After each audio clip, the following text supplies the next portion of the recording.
One of my friends named Andrew McKee, he's a life coach, actually told me we were meant to live a life full of joy with occasional circumstantial suffering.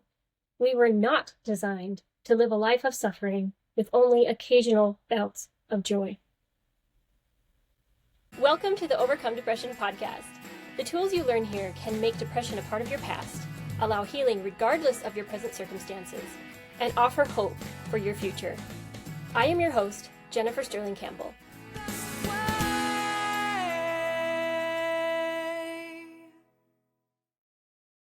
I believe in the United States, the medical industry is a multi-billion-dollar industry. I don't think I'm wrong there. One of the reasons, or rather, I should ask, what are the reasons that people are willing to spend so much money on their quote-unquote health? People just want to feel better. I mean, that's the bottom line. People are tired of feeling sick. When they feel off balance. And our lifestyles here in the Western world, are pretty much conducive to throwing us off balance on a regular basis. Do that long enough and you get some chronic issues. But I think our nation and the world is desperate for answers to help them to feel better, so they can feel good, so they can be happy, so they can have joy. And many people are turning to the medical industry. Like I did for many years. I took Prozac for about 10 years. And kind of that tail end of that 10 years, I started analyzing my life and considering what I wanted to do with the rest of it. And I considered the idea that if worse came to worse, and we were invaded or cut off from resources we needed, and I couldn't get the Prozac that I was taking, what would that do to me? How would I function? And the answer at that time was not very good. I would be probably one of the people losing their minds. And I thought to myself, do I want to be that person? Or do I want to be one of the people who's with it, who can offer help to others who are struggling?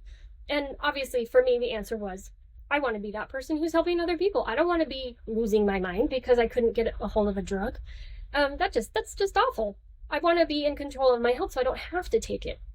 Now, I recognize that there are many, many people out there that if they stop taking their medication, it would be really, really, really awful.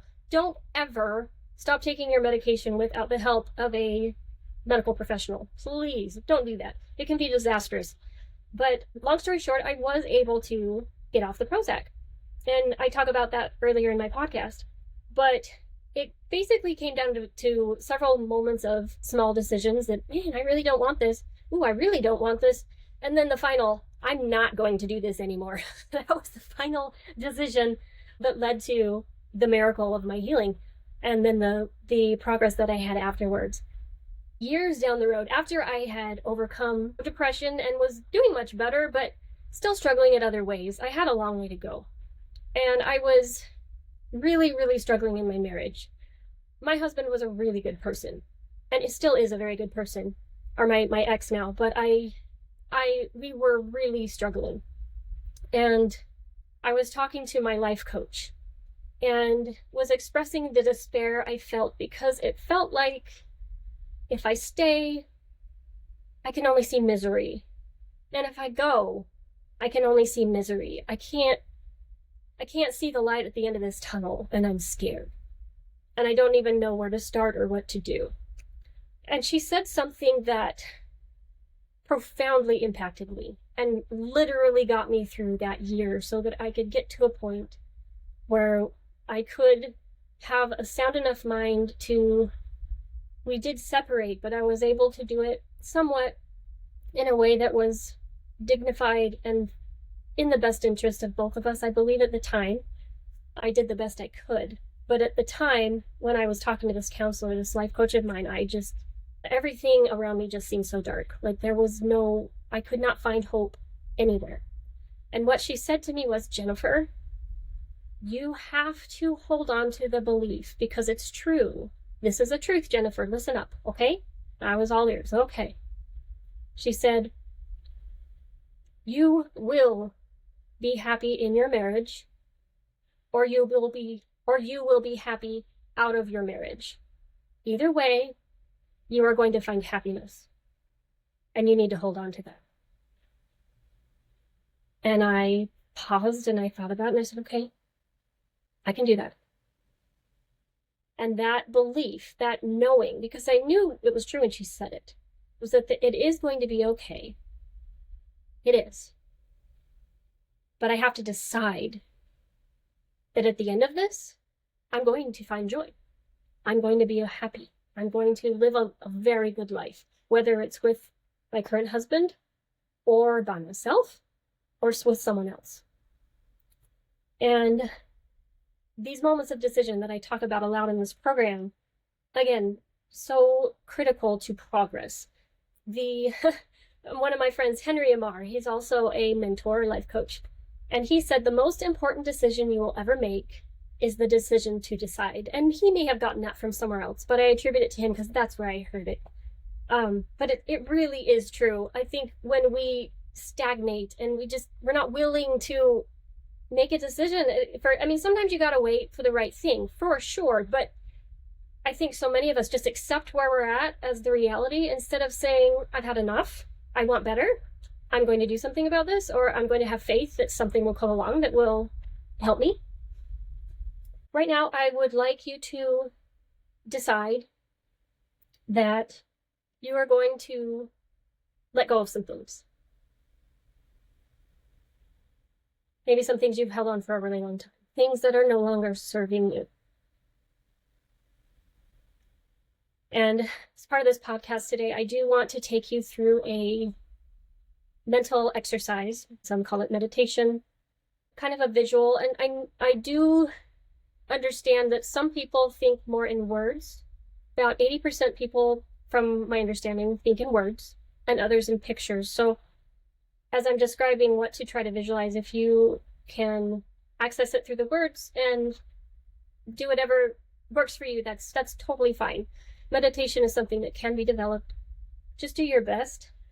And I would like to start. Please don't do this while you're driving, by the way. And you might want to stop this podcast and do it at a time when you can actually pay attention. Do it in a way that can make an impact, because this is a pretty powerful exercise. I want you to look at your hands. Study the shape, the size, the imprints. Your hands are unlike any other hands on this planet that ever have been or ever will be. They are yours and yours alone. Your fingerprint is unique to you.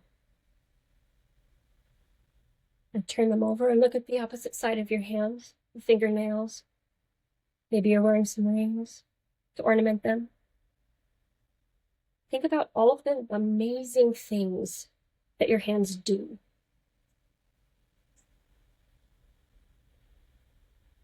They can help. They can serve. They allow us to type. They allow us to use our phones. We can work with our hands. We can carry anything we need to in our hands. We can write with our hands. We can nurture with our hands. Give massages. Hold our children. Give hugs. I am so grateful for my hands. They are capable of really amazing things. Sometimes our hands cause harm. Sometimes our hands have been violent. Sometimes our hands have stolen things, done things that we were ashamed of, did less than admirable work. If you notice feelings that come up when I mention these things, or feelings in your body, just notice them. Don't try to push them away, just notice they're there. Acknowledge that they're there.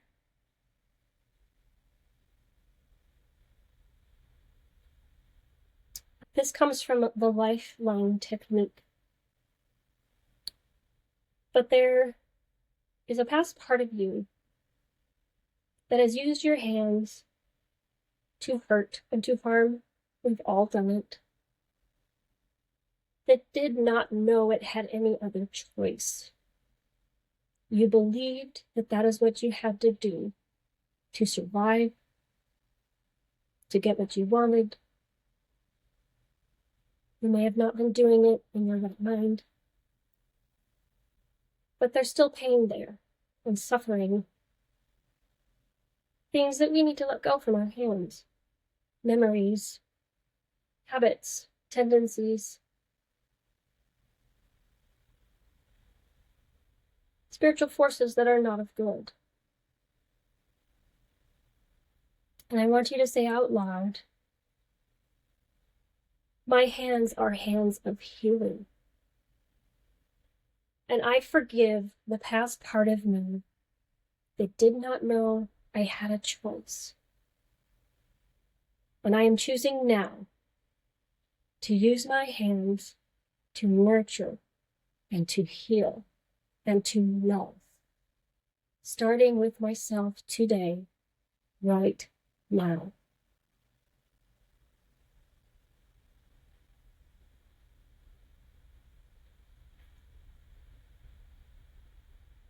You can clasp your hands together in a prayer position if you like. Breathe in. Breathe out. Then I want you to open your hands again. You can close your eyes if this helps. And I want you to envision a light in front of you. And I want you to envision this light getting brighter and brighter.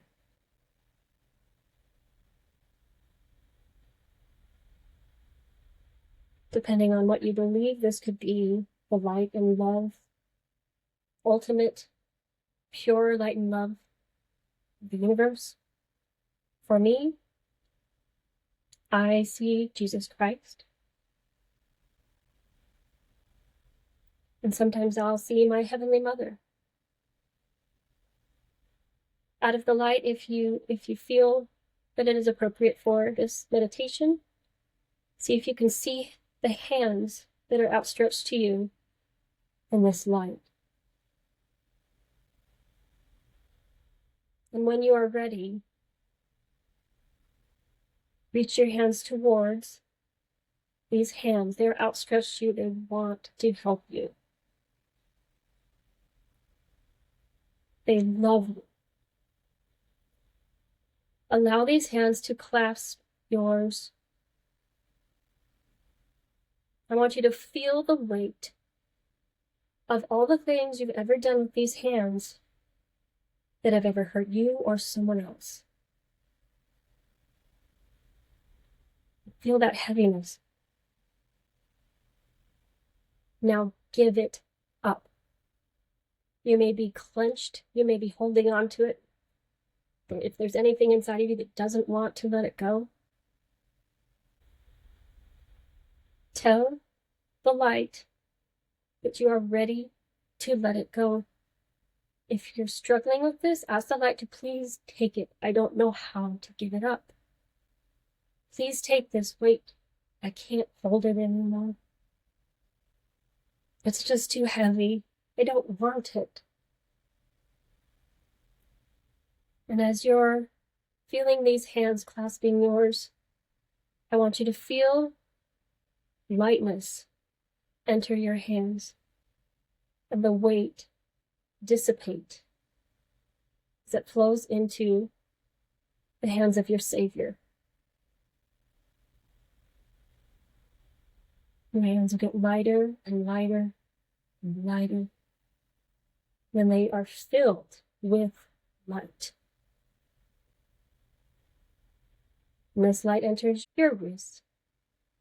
You could also see light coming from the ground, through your feet, up through your ankles, your calves, your knees, through your thighs, torso. And the light through the Savior enters your arms, up through your chest, your neck, chin, up to your forehead, your ears, and then shooting up into the sky. Towards this beacon of light that emanates from every part of you. Your aura is full.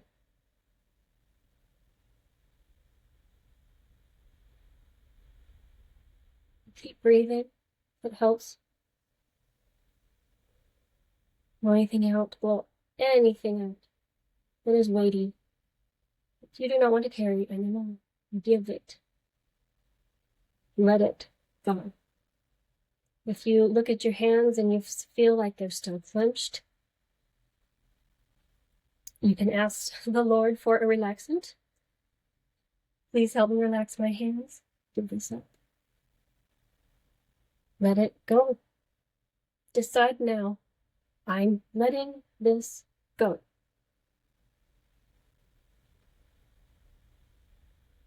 And I will never carry that kind of weight again. Because I know I have a choice.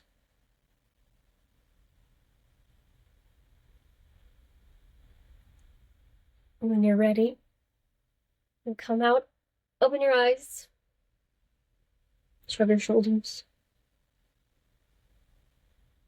And you can listen to this meditation as many times as you wish. It would probably be good to do it a few times over the next 21 days, 30 days. I really hope this meditation helps you.